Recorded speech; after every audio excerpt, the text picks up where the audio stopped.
ನಮಸ್ಕಾರ.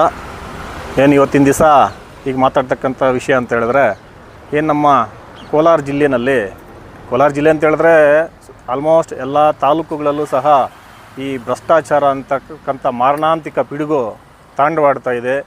ಇದರ ವಿರುದ್ಧ ಹೋರಾಟ ಮಾಡಬೇಕು ಅಂತೇಳ್ಬಿಟ್ಟು ಪ್ರಯತ್ನ ಮಾಡ್ತಾಯಿದ್ದೀವಿ. ಅದೊಂದೇ ಅಲ್ಲ, ಈಗ ಜಿಲ್ಲೆಯಲ್ಲಿರ್ತಕ್ಕಂಥ ಮೇಲಿನ ಅಧಿಕಾರಿಗಳು ಏನೋ ತಿಂಗಳ ಮಾಮೂಲಿ ವಸೂಲಿ ಮಾಡಿಕೊಟ್ಟಿಲ್ಲ ಅಂತೇಳಿದ್ರೆ ಅವ್ರ ಕೆಳಗಡೆ ಕೆಲಸ ಮಾಡ್ತಕ್ಕಂಥ ಹೊರಗುತ್ತಿಗೆ ನೌಕರರನ್ನು ಅವ್ರಿಗಿಷ್ಟಾನುಸಾರ ಏನು ಕಾರಣವಿಲ್ಲದೆ ಕೆಲಸದಿಂದ ತೆಗೀತಕ್ಕಂಥ ಕೆಲಸ ಮಾಡ್ತಾಯಿದ್ದಾರೆ. ಇದು ಎಲ್ಲರ ವಿರುದ್ಧ ನಾವು ಹೋರಾಟ ಮಾಡಬೇಕು ಅಂತೇಳ್ಬಿಟ್ಟು ಪ್ರಯತ್ನ ಮಾಡಿದ್ದೀವಿ.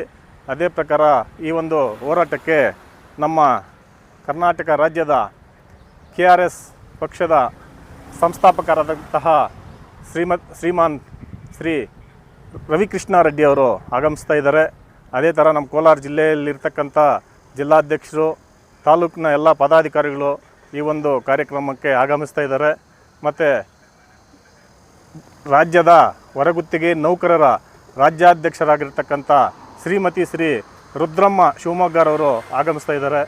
ಅದೇ ರೀತಿ ನಮ್ಮ ತಾಲೂಕಿನಲ್ಲೂ ಸಹ ಈ ಮಾಧ್ಯಮದ ಮುಖಾಂತರ ವಿನಂತಿ ಮಾಡ್ಕೊತಾ ಇರೋದು, ಎಲ್ಲ ಮಹಿಳಾ ಸಂಘಟನೆಗಳಾಗ್ಬೋದು, ದಲಿತ ಸಂಘಟನೆಗಳಿಗೂ ಆಗ್ಬೋದು, ವಿವಿಧ ಸಂಘ ಸಂಸ್ಥೆಗಳು ವಾಲಂಟ್ರಿಯಾಗಿ, ಯಾಕಂತ ಹೇಳಿದ್ರೆ ಇದು ಯಾರೋ ಕಾರ್ಯಕ್ರಮ ದುಡ್ಡು ಕೊಟ್ಟು ಕರ್ಕೊಂಡೋಗಿ ಮಾಡ್ತಕ್ಕಂಥ ಕಾರ್ಯಕ್ರಮ ಅಲ್ಲ. ಸ್ವಯಂ ಪ್ರೇರಿತವಾಗಿ ಎಲ್ಲರೂ ಬಂದು ನಮ್ಮ ರಕ್ಷಣಾ ವೇದಿಕೆಯವರು ಎಲ್ಲರೂ ಸಹ ಈ ಮಾಧ್ಯಮ ಮುಖಾಂತರ ಆಹ್ವಾನ ಮಾಡ್ತಾಯಿದ್ದೀನಿ. ನಾಳೆ 11 ಗಂಟೆಗೆ 10:30 11 ಗಂಟೆಗೆ ನಾವೇನೋ ಬೇಕಾಬಿಟ್ಟಿ ಹೋಗಿ ಮಾಡ್ತಾಯಿಲ್ಲ. ವಿತ್ ಪೊಲೀಸ್ ಪರ್ಮಿಷನ್ ತೊಗೊಂಡಿದ್ದೀವಿ, ಪೊಲೀಸ್ ಪ್ರೊಟೆಕ್ಷನ್ ತೊಗೊಂಡಿದ್ದೀವಿ. ನಾವು ಯಾವುದಕ್ಕೂ ಭಯಪಡ್ತಕ್ಕಂಥ ಪರಿಸ್ಥಿತಿ ಇಲ್ಲ. ನಾವು ಓಡ್ತಾ ಇರೋದು ಶಾಂತಿಯುತವಾದ ಹೋರಾಟ ಮಾಡ್ತಾಯಿದ್ದೀವಿ. ದಯವಿಟ್ಟು ತಾಲೂಕಿನಲ್ಲಿರ್ತಕ್ಕಂಥ ಎಲ್ಲ ಸಂಘ ಸಂಸ್ಥೆಗಳು, ಸಂಘಟನೆಗಳು ಇದಕ್ಕೆ ಭಾಗವಹಿಸಿ, ಮಾಧ್ಯಮ ಮಿತ್ರರು, ಮುಖ್ಯವಾಗಿ ಮಾಧ್ಯಮ ಮಿತ್ರರು ಎಲ್ಲರೂ ಸಹ ಭಾಗವಹಿಸಿ ಈ ಒಂದು ಕಾರ್ಯಕ್ರಮವನ್ನು ಯಶಸ್ವಿ ಮಾಡಬೇಕಾಗಿ ತಮ್ಮಲ್ಲಿ ಮನವಿ ಮಾಡ್ತಾಯಿದ್ದೀನಿ. ಜಿಲ್ಲಾ ಪಂಚಾಯಿತಿ ಕೋಲಾರ. ಭ್ರಷ್ಟಾಚಾರ ವಿರುದ್ಧ ಹೋರಾಟ, ಲಂಚ ಪಿಡುಗನ್ನು ಹೊಂದಿರತಕ್ಕಂಥ ಅಧಿಕಾರಿಗಳ ವಿರುದ್ಧ ಹೋರಾಟ. ಜಿಲ್ಲಾ ಪಂಚಾಯತಿನಲ್ಲಿರ್ತಕ್ಕಂಥ ಕೆಲವು ಅಧಿಕಾರಿಗಳು ಅವರಿಗೆ ಮಂತ್ಲಿ ಅಮೌಂಟ್ ಕೊಟ್ಟಿಲ್ಲ ಅಂತ ಹೇಳಿದ್ರೆ ಕೆಳಗಿನ ಹೊರಗುತ್ತಿಗೆ ನೌಕರರನ್ನು ಕೆಲಸದಿಂದಾನೇ ತೆಗೆದಾಕ್ತಾ ಇದ್ದಾರೆ. ಕಾರಣ ನೀಡದೆ, ಒಂದು ನೋಟಿಸ್ ಕೂಡ ಇಶ್ಯೂ ಮಾಡದೆ, ಕಾರಣನೂ ನೀಡಲ್ಲ, ನೋಟಿಸು ಇಶ್ಯೂ ಮಾಡಲ್ಲ. ಅವ್ರು ಏನೋ ಒಂದು ಸಬೂಬು ಹೇಳಿಬಿಟ್ಟು ಕೆಲಸದಿಂದ ತೆಗಿತಾ ಇದ್ದಾರೆ. ಮೇನ್ ಉದ್ದೇಶ ಅದು ದಾಖಲೆಗಳ ಸಮೇತ ನಾವು ಪ್ರೊಡ್ಯೂಸ್ ಮಾಡ್ತೀವಿ. ನಾಳೆ ಮಾಧ್ಯಮ ಮಿತ್ರರನ್ನ ಮೀಡಿಯಾಗೋಷ್ಠಿ ನಡೆಸ್ತೀವಿ.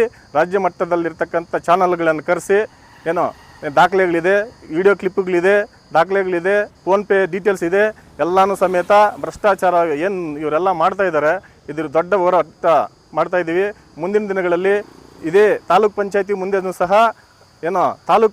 ತಾಲೂಕಿನಲ್ಲಿ ಸಹ ಒಂದು ಹೋರಾಟ ಮಾಡ್ತೀವಿ. ಎಚ್ಚರಿಕೆಯನ್ನು ಕೊಡ್ತಾ ಇದ್ದೀವಿ ತಾಲೂಕ್ ಪಂಚಾಯತಿಗೆ. ಈ ಮುಖಾಂತರ ಯಾವುದೇ ಕಾರಣಕ್ಕೂ ಈ ಭ್ರಷ್ಟಾಚಾರ ವಿರುದ್ಧ ಹೋರಾಟ ಇಲ್ಲಿಗೆ ನಿಲ್ಲಲ್ಲ. ಮುಂದಿನ ದಿನಗಳಲ್ಲಿ ಇನ್ನೂ ಹೆಚ್ಚೆಚ್ಚಿಗೆ ಹೋರಾಟಗಳನ್ನು ಮಾಡ್ತೀವಿ ಅಂತ ಹೇಳ್ತಾ ನನ್ನ ಮಾತನ್ನು ಮುಗಿಸ್ತಾ ಇದ್ದೀನಿ. ಧನ್ಯವಾದಗಳು.